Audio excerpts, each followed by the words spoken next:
شهر رمضان الذي أنزل فيه القرآن.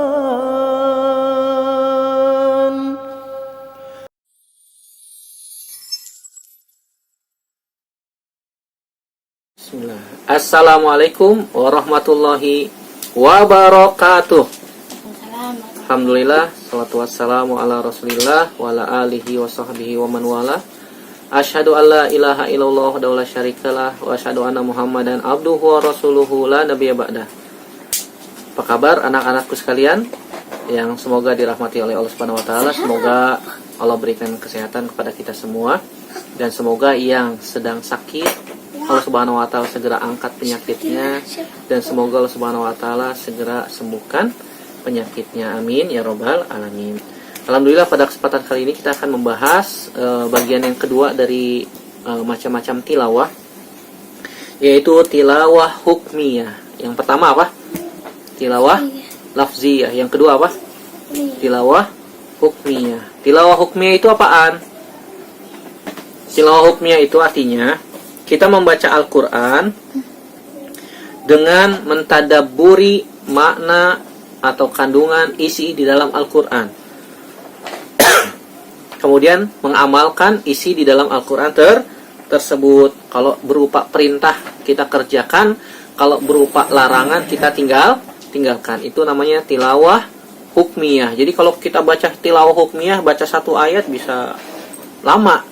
Kenapa? Kita baca terjemahannya, kita baca tafsirannya, tafsir Imam Ibnu Katsir, tafsir Imam Al-Baghawi, tafsir Imam Al-Qurtubi, tafsir Imam Ibnu Jarir At-Tabari, dan seterusnya. Panjang.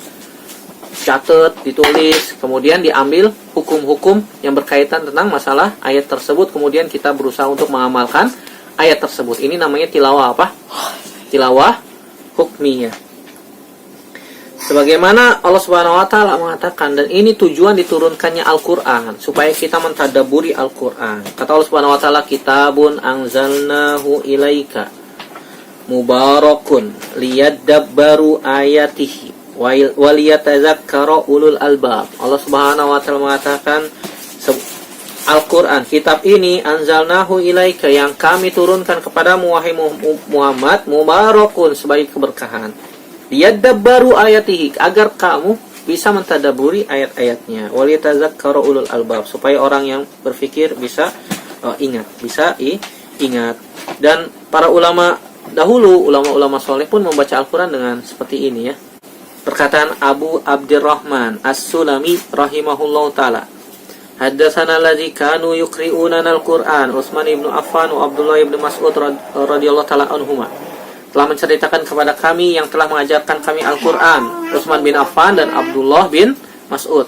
Berarti Abu Abdurrahman As-Sulami ini muridnya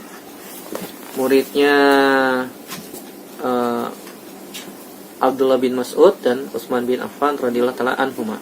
Dia mengatakan, annahum kanu idza ta'allamu minan nabi sallallahu alaihi wasallam, mereka kalau belajar dari Nabi sallallahu alaihi wasallam 10 ayat, 10 ayat, lam yatajawazuha, mereka tidak menambahnya, hatta yata'allamuha wa ma fiha minal ilmi wal amal, sampai mereka mengetahui berkaitan tentang ayat tersebut, ilmunya didalami sampai diamalkan ayat tersebut.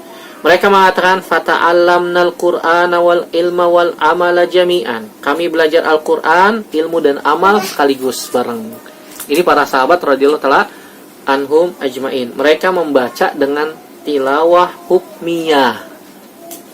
Tilawah hukmiyah. Ustadz, kan mereka orang Arab, jadi paham bahasa Arab. Kalau kita kan nggak paham bahasa Arab, jangan khawatir ya. Yang pertama, belajar bahasa Arab supaya bisa bahasa Arab. Nah, kalau kita bisa bahasa Arab, itu miftah, itu kunci kita memahami Al-Quran dengan baik, dan kita bisa membaca Al-Quran, bahkan menghafal Al-Quran bisa lebih mudah kalau kita paham bahasa Arab. Kalau belum bisa belajar bahasa Arab, maka kita bisa baca terjemahannya. Terjemahannya.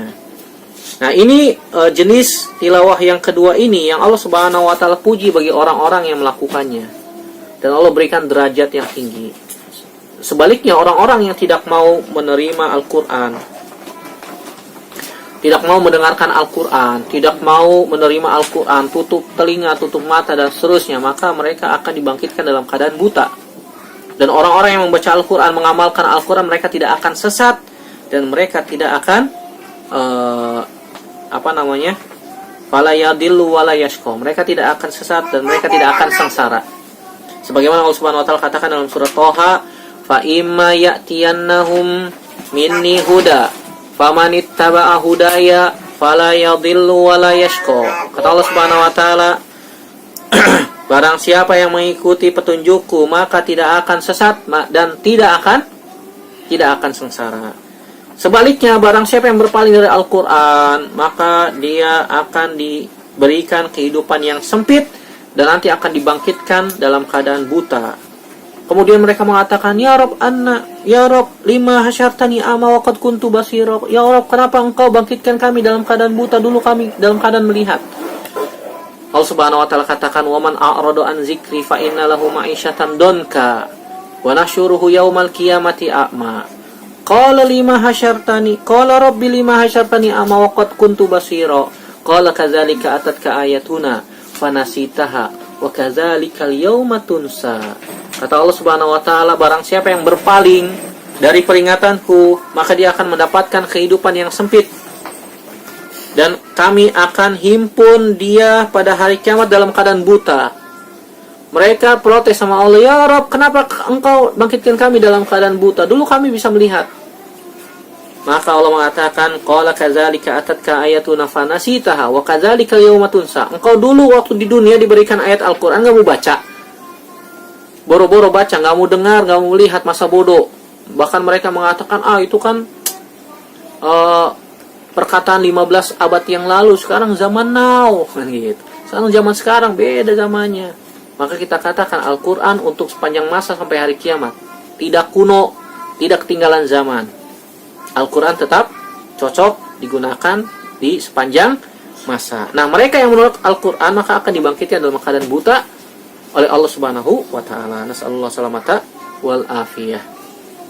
Dan Allah Subhanahu wa taala akan mengangkat derajat orang-orang yang senantiasa membaca Al-Quran dengan metode seperti ini, tilawah hukmiyah. Allah akan angkat derajatnya beberapa derajat dibandingkan orang yang lain. Kenapa? Karena orang itu orang yang berilmu. Dan orang yang berilmu diangkat derajatnya oleh Allah Subhanahu wa taala. Sebagaimana Allah Subhanahu wa taala katakan, yarfa'illahu allazina amanu minkum wallazina utul ilma darajat. Allah Subhanahu wa taala akan mengangkat derajat beberapa derajat orang yang beriman dan berilmu di antara kalian. Beberapa derajat. Beda antara orang yang berilmu dengan orang yang tidak berilmu. Hal yastawil ladzina ya'lamun wallazina la ya'lamun? Apakah sama orang yang berilmu dengan tidak berilmu? Jawabannya tidak sama. Ini tentang tilawah hukmiyah. Kemudian kalau misalnya ada pertanyaan, Ustaz, mana yang lebih utama, kita membaca Al-Quran banyak-banyak, apa kita baca satu ayat kemudian kita baca tafsiran dan seterusnya? Mana yang lebih utama dari kedua tilawah tersebut? Para ulama membahas diantaranya Al-Imam Ibnul Qayyim di dalam Zadul Ma'ad menjelaskan bahwasanya kedua tilawah ini mempunyai kelebihan masing-masing. Tilawah lafziyah itu punya kelebihan dari segi pahala unggul. Kenapa? Pahalanya banyak. Karena setiap satu huruf diberikan pahala 10. Kalau dia baca 1 kali khatam, 2 kali khatam, 3 kali khatam, hitung sendiri hurufnya, banyak pahalanya, kan begitu. Dari sisi ini orang yang membaca tilawah lafziyah unggul. Dari segi pahalanya banyak. Adapun tilawah hukmiyah dari sisi derajat unggul. Kenapa Allah tinggikan derajatnya dibandingkan manusia yang lain? Dia lebih tinggi derajatnya dibandingkan manusia yang lain. Sebagaimana tadi firman Allah yang sudah kita bacakan, yarfa'illahu allazina amanu minkum wallazina utul ilma darajat. Jadi masing-masing punya keunggulan. Mana yang tidak boleh? Yang tidak boleh yang tidak baca Al-Quran. Yang tidak baca Al-Quran, malas baca Al-Quran, tidur terus di bulan Ramadan, dari pagi sampai buka. Masya Allah, itu puasanya puasa tidur. Nggak baca Al-Quran, nggak baca apa, kan gitu. Nggak baca buku yang bermanfaat, tidur terus. Nah, ini yang tidak boleh. Ini yang tidak boleh. Kita baca Al-Quran, tilawah hukmiyah boleh, tilawah lafziyah silakan. Demikian perjumpaan kita kali ini, semoga bermanfaat. Aqulu qouli hadza astaghfirullah li wa lakum. Subhanakallahumma wa bihamdika asyhadu an la ilaha illa anta astaghfiruka wa atubu ilaik. Wassalamualaikum warahmatullahi wabarakatuh.